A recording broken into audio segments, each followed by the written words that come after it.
Hello, this is Papa B reading, and I'm continuing my reading of the HarperCollins version of C.S. Lewis's The Complete Chronicles of Narnia, and I'm continuing with the book called The Magician's Nephew. I am still in Chapter 1, which is titled The Wrong Door, and I continue. "We mustn't make a sound," said Polly, as they climbed in again behind the cistern. Because it was such an important occasion, they took a candle each. Polly had a good store of these in her cave. It was very dark and dusty and draughty, and they stepped from rafter to rafter without a word, except when they whispered to one another, "We're opposite your attic now," or "This must be halfway through our house."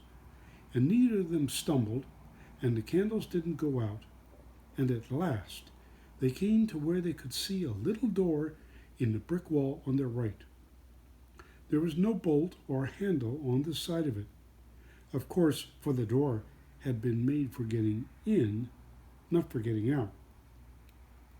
But there was a catch, as there often is on the inside of a cupboard door, which they felt sure they would be able to turn. "Shall I?" said Diggory. "I'm game if you are," said Polly, just as she had said before. Both felt it was becoming very serious, but neither would draw back. Diggory pushed round the catch with some difficulty. The door swung open, and the sudden daylight made them blink. Then, with a great shock, they saw they were looking not into a deserted attic, but into a furnished room. But it seemed empty enough. It was dead silent. Polly's curiosity got the better of her. She blew out her candle and stepped out into the strange room, making no more noise than a mouse. It was shaped, of course, like an attic, but furnished as a sitting room. Every bit of the walls was lined with shelves, and every bit of the shelves was full of books.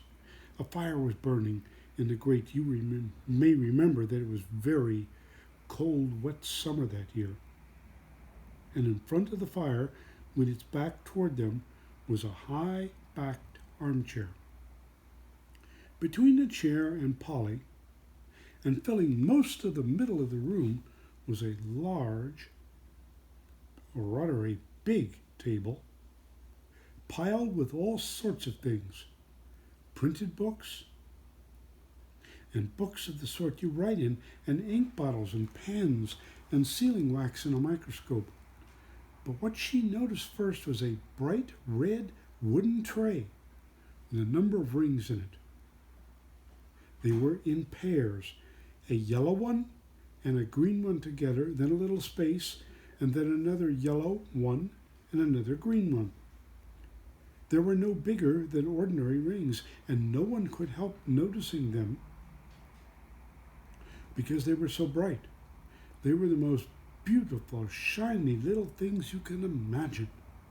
If Polly had been a very little younger, she would have wanted to put one in her mouth. The room was so quiet that you'd notice the ticking of the clock at once. And yet, as she now found, it was not absolutely quiet either.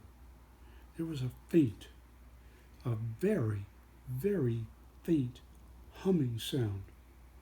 If vacuum cleaners had been invented in those days, Polly would have thought it was the sound of a hoover being worked a long way off, several rooms away and several floors below.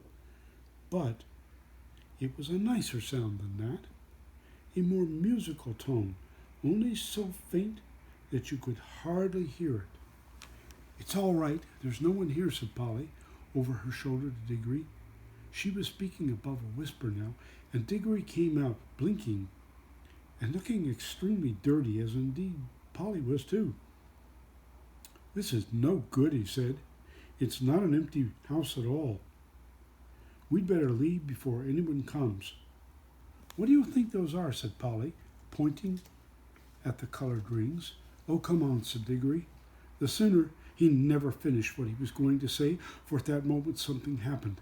The high-backed chair in front of the fire moved suddenly, and there rose out of it, like a pantomime demon coming up out of the trap door, the alarming form of Uncle Andrew. They were not in the empty house at all. They were in Diggory's house and in the forbidden study.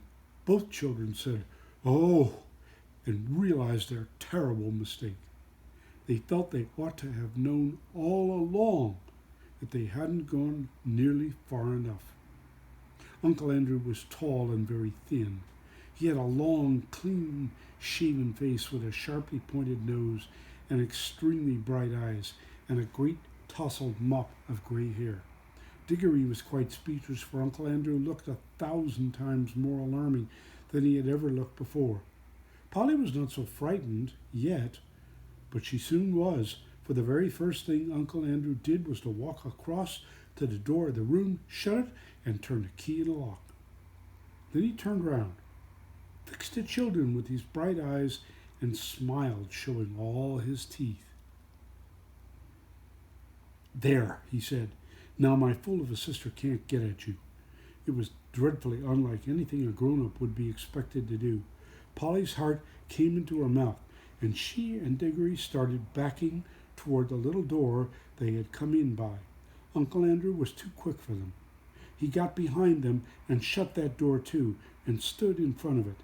Then he rubbed his hands and made his knuckles crack. He had very long, beautifully white, long fingers. "I'm delighted to see you," he said. "Two children are just what I wanted." "Please, Mr. Kettley," said Polly, "it's nearly my dinner time and I have to go. Will you please let us out, please?"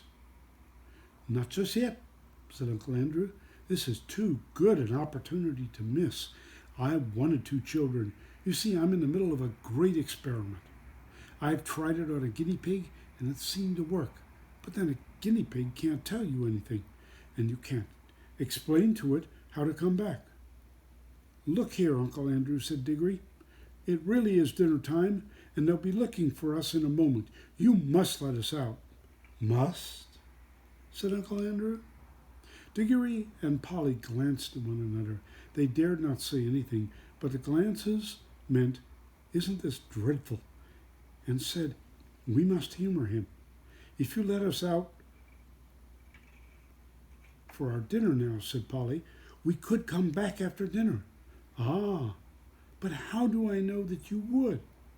said Uncle Andrew with a cunning smile. Then he seemed to change his mind.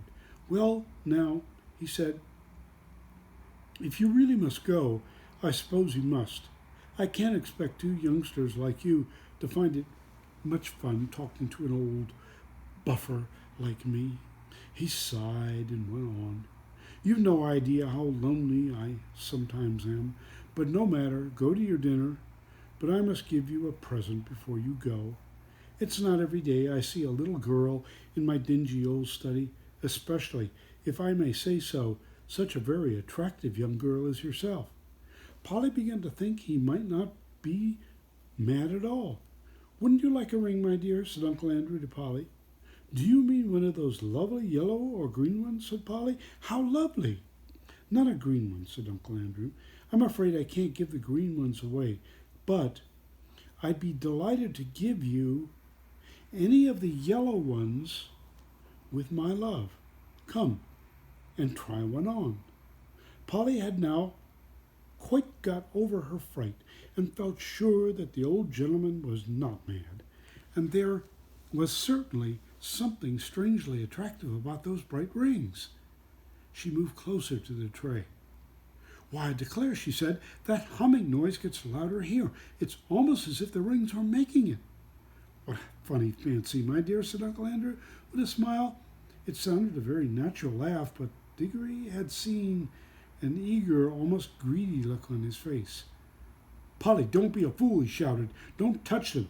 It was too late. Exactly as he spoke, Polly's hand went out to touch one of the rings, and immediately, without a flash or a noise or a warning of any sort, there was no Polly.